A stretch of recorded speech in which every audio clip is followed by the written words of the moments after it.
Good morning, everybody. Welcome to another reading of the Constitution. I'm going to continue where I left off. Um, this is still the last part of Section 5 of the Constitution. So, Section 5, the last paragraph says, neither house during the session of Congress shall, without the consent of the other, adjourn for more than 3 days, nor to any other place than that in which the two houses shall be sitting. Now it's section 6. The senators and representatives shall receive a compensation for their services to be ascertained by law and paid out of the treasury of the United States. They shall, in all cases except treason, felony, and breach of the peace, be privileged from arrest during their attendance at the session of their respective houses, and in going to and returning from the same. And for any speech or debate in either house, they shall not be questioned in any other place. No senator or representative shall, during the time for which he is elected, be appointed to any civil office under the authority of the United States, which shall have been created, or the emoluments whereof shall have been increased during such time, and no person holding any office under the United States shall be a member of either house during his continuance in office. Section 7. All bills are raised for raising revenue shall originate in the House of Reps, but the Senate may propose or concur with amendments as on other bills. Every bill which shall have passed the House of Representatives and the Senate shall, before it become law, be presented to the President of the United States, the POTUS. If he approve, he shall sign it, but if not, he shall return it with his objections to that House in which it shall have originated, who shall enter the objections at large on their journal and proceed to reconsider it. If after such reconsideration 2/3 of that House shall agree to pass the bill, it shall be sent, together with the objections, to the other House, by which it shall likewise be reconsidered, and if approved by 2/3 of that House, it shall become a law. But in all such cases, the votes of both Houses shall be determined by yeas and nays, and the names of the persons voting for and against the bill shall be entered on the journal of each House respectively. If any bill shall not be returned by the President within 10 days, Sundays excepted, after it shall have been presented to him, the same shall be a law, in like manner as if he had signed it, unless the Congress by the adjournment prevent its return, in which case it shall not be a law. Every order, resolution, or vote to which the concurrence of the Senate and the House of Representatives may be necessary, except on the question of adjournment, shall be presented to the President of the United States, and before the same shall take effect, shall be approved by him, or being disapproved by him, shall be repassed by 2/3 of the Senate and the House of Reps, according to the rules and limitations prescribed in the case of a bill. Section 8. The Congress shall have power to lay and collect taxes, duties, imposts, and excises, to pay the debts and provide for the common defense and general welfare of the United States. But all duties, imposts, and excises shall be uniform throughout the United States. To borrow money on the credit of the United States, to regulate commerce with foreign nations and among the several states and with the Indian tribes, to establish a uniform rule of naturalization and uniform laws on the subject of bankruptcies throughout the United States, to coin money, regulate the value thereof, and the foreign coin, and fix the standard of weights and measures, to provide for the punishment of counterfeiting the securities and current coin of the United States, to establish post offices and post roads, to promote the progress of science and useful arts by securing the limited times to authors and inventors the exclusive right to their respective writings and discoveries, to constitute tribunals inferior to the Supreme Court, to define and punish piracies and felonies committed on the high seas and offenses against the law of nations, to declare war, grant letters of marque and reprisal, and make rules concerning captures on land and water, to raise and support armies, but no appropriation of monies to that use shall be for a longer term than 2 years, to provide and maintain a navy, to make rules for the government and regulation of the law of the land and naval forces, to provide for calling forth the militia to execute the laws of the Union, suppress insurrections, and repel invasions, to provide for organizing, arming, and disciplining the militia, and for governing such part of them as may be employed in the service of the United States, reserving to the states respectively the appointment of the officers and the authority of training the militia according to the discipline prescribed by Congress, to exercise exclusive legislation in all cases whatsoever over such district not exceeding 10 miles square, as may by secession of particular states and the acceptance of Congress become the seat of the government of the United States, and to exercise like authority over all places purchased by the consent of the legislature of the state, in which the same shall be for the erection of forts, magazines, arsenals, dockyards, and other needful buildings, and to make all laws which shall be necessary and proper for carrying into execution the foregoing powers and all other powers vested by this Constitution in the government of the United States or in any department or officer thereof. Section 9. The migration or importation of such persons as any of the states that now exist and shall think proper to admit should not be prohibited by the Congress prior to the year of 1808.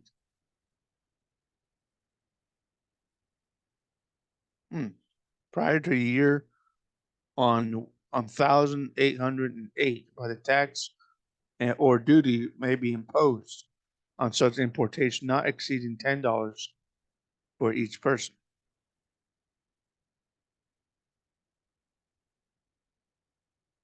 Prior to the year on 1808.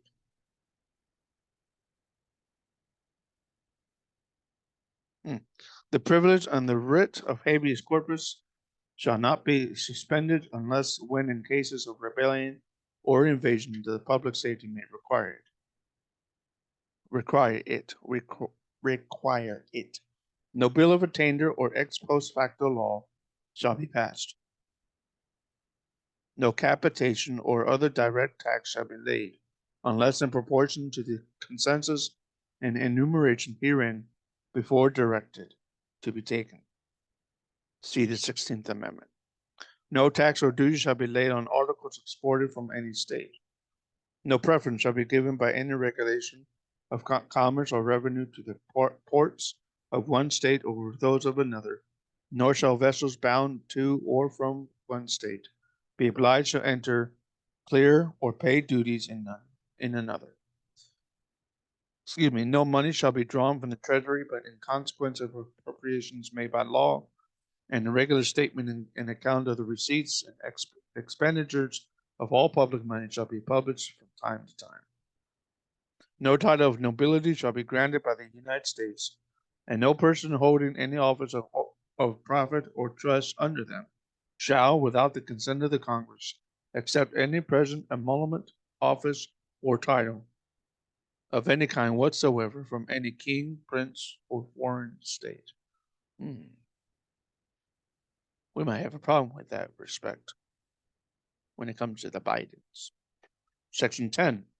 No state shall enter into any treaty, alliance, or confederation, grant letters of marque and reprisal, coin money, emit bills of credit, make anything but gold and silver coin and tender in payments of debts, pass any bill of attainder, ex post facto law, or law impairing the obligation of contracts, or grant any title of nobility.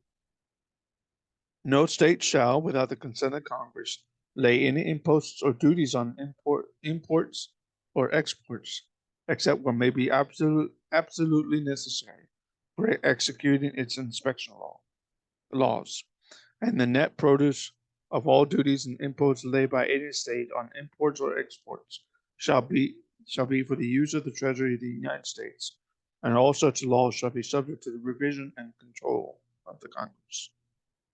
No state, without the consent of Congress, lay any duty of tonnage, keep troops or ships of war in time of peace, enter into any agreement or compact with another state, or with a foreign power, or engage in war, unless actually invaded or in such imminent danger as will not admit of delay.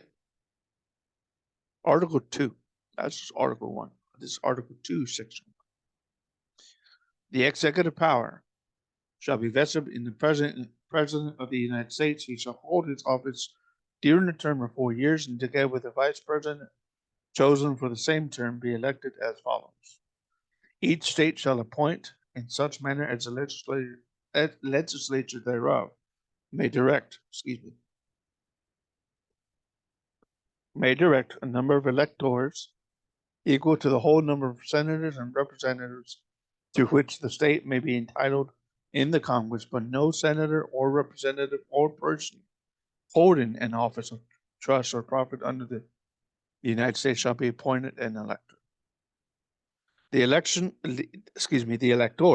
shall meet in their respective states and vote by ballot for two persons.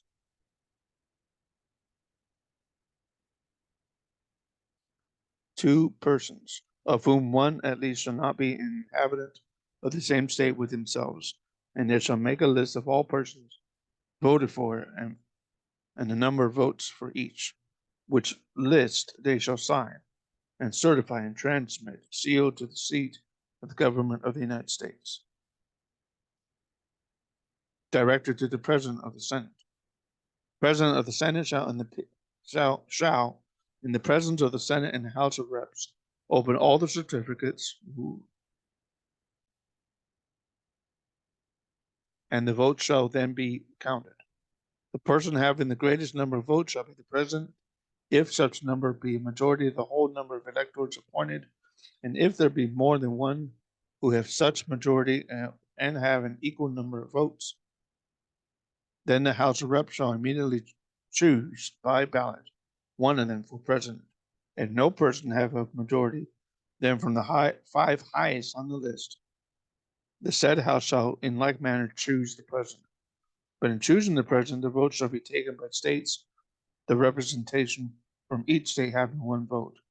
A quorum for this purpose shall consist of a member or members from 2/3 of the states, and the majority of all the states shall be necessary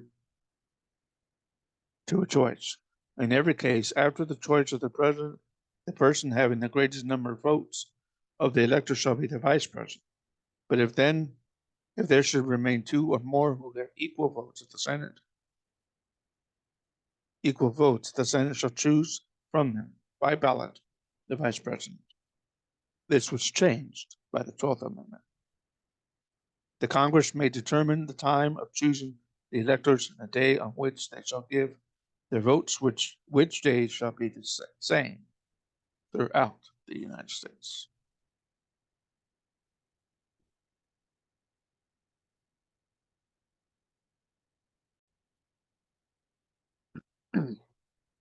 No person except a natural-born citizen or a citizen of the United States at the time of the adoption of this Constitution shall be eligible to the office of the President. Neither shall any person be eligible to that office who shall not have attained to the age of 35 years and been 14 years a resident within the United States. Thumbs up on that. In case of the removal of the President of the United States or of its death, resignation, or inability to discharge the powers and duties of the said office, the same shall devolve on the Vice President, and the Congress may by law provide for the case of removal, death, resignation, or inability both of the President and the Vice President, declaring what officer shall then act as President, and such officer shall act accordingly until the disability be removed or President shall be elected. That was changed in the 25th Amendment. The President shall at stated times receive for his services compensation, which shall neither be increased nor diminished during the period for which he shall have been elected, and he shall not receive within that period any other emolument from the United States or any of them. Before he enter on the execution of his office, he shall take the following oath and affirmation. I do solemnly swear that I will faithfully execute the office of the President of the United States, and will, to the best of my ability, preserve, protect, and defend the Constitution of the United States. So help me God. Section 2 of Article 2. The President shall be the Commander-in-Chief of the Army and Navy of the United States and of the militia of the several states. When called into the actual service of the United States, he may require the opinion in writing of the principal officer in each of the executive departments upon any subject relating to the duties of the respective offices. And he shall have power to grant reprieves and pardons for offenses against the United States, except in cases of impeachment. He shall have power by and with the advice and consent of the Senate to make treaties, provided two-thirds of the senators present concur. Two-thirds of the senators present concur, and he shall nominate, and by and with the advice of the consent of the Senate, shall appoint ambassadors of the public ministers, consuls, judges of the Supreme Court, and all other officers of the United States whose appointments are not herein otherwise provided for, and which shall be established by law. But the Congress may by law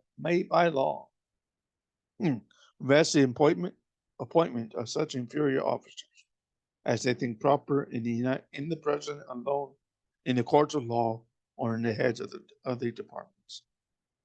The President shall have power to fill up all vacancies that may happen during the recess of the Senate, by granting commissions which shall expire at the end of their next session. Section 3.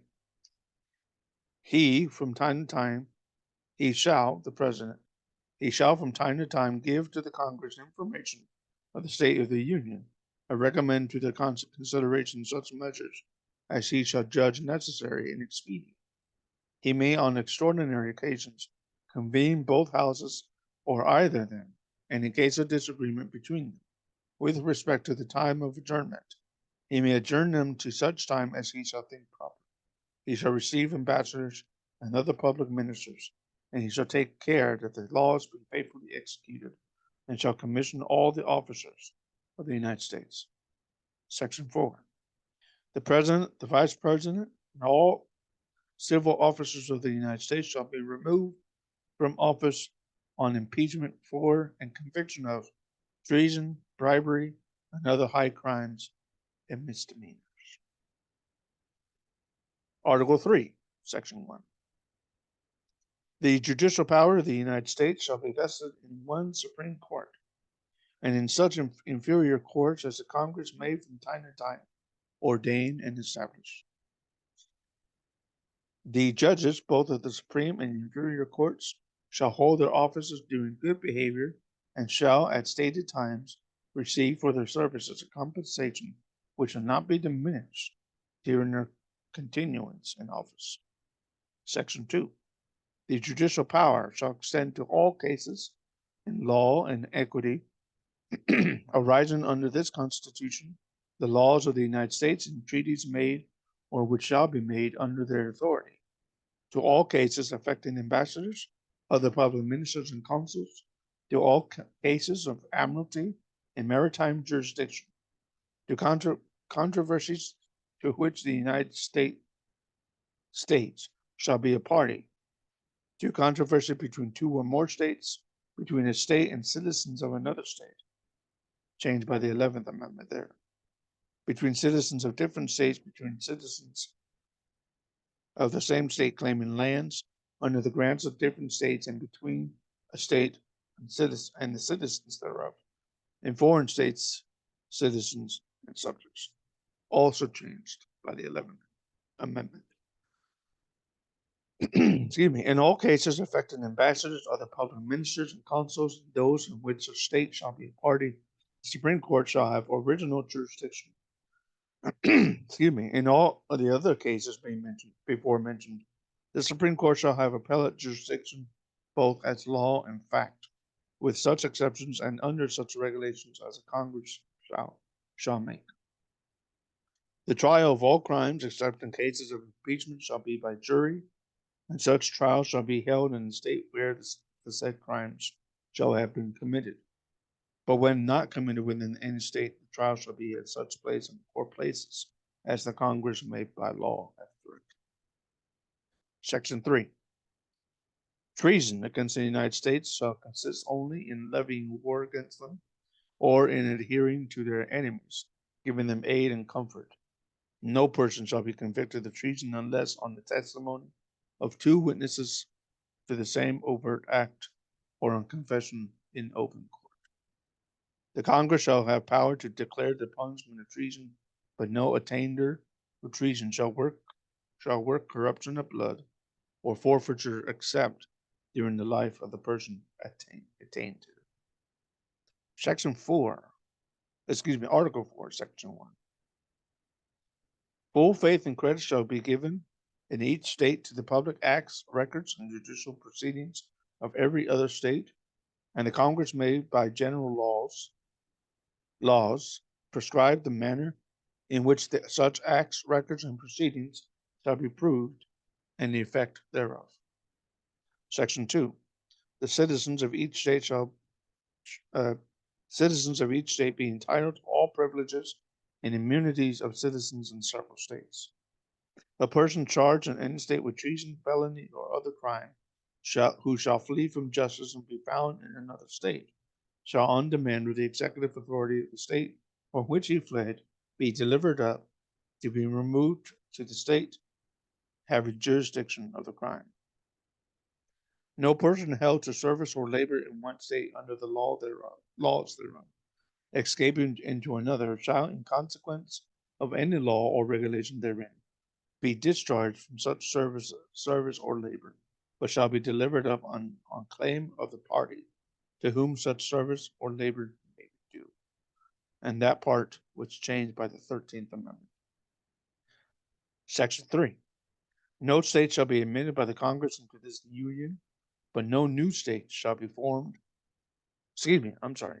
New states may be admitted by the Congress into this union, but no new state shall be formed or erected within the jurisdiction of any other state, nor any state be formed by the junction of 2 or more states or parts of states without the consent of the legislatures of the states concerned as well as of the Congress. The Congress shall have power to dispose of and make all needful rules and regulations respecting the territory and other property belonging to the United States, and nothing in this Constitution shall be so construed as to prejudice any claims of the United States or of any particular state. Section 4. The United States shall guarantee to every state in this union a Republican form of government and shall protect each of them against invasion and on application of the legislature or of the executive when the legislature cannot be convened against domestic violence. Section 5, Article 5. No, and I'll end it here. The Congress, whenever 2/3 of both houses shall deem it necessary to propose amendments to this Constitution or on the application of the legislatures of 2/3 of the several states, shall call a convention for proposing amendments, which in either case shall be valid in all intents and purposes as part of this Constitution, when ratified by the legislatures of 3/4 of the several states or by convention in 3/4 thereof, as the one or the other mode of ratification may be proposed by the Congress, provided that no amendment which may be made prior to the year 1800. Oh, okay. 1888. That was the year. That was the year I was confused on the last time I read that. Let's see.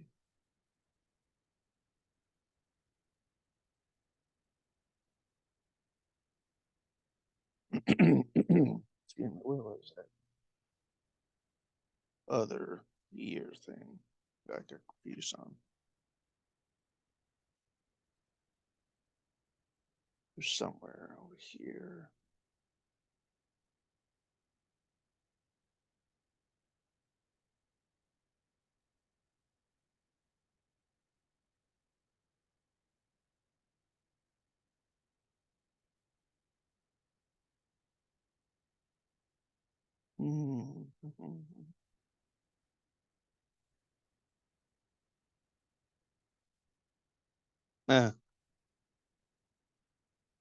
Here it is.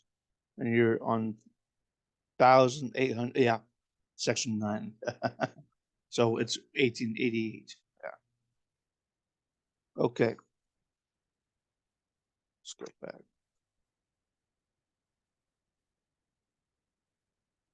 (1888). Okay. Provided that no amendment which may be made prior to the year 1888 shall in any manner affect the first and fourth clauses in the 9th section, which we just read, of the first article, and that no state without its consent shall be deprived of its equal suffrage in the Senate. Okay. So that is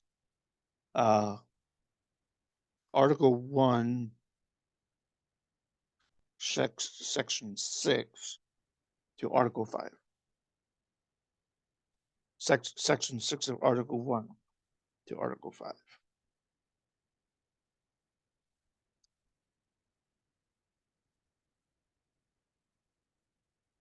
Get that right? Yeah.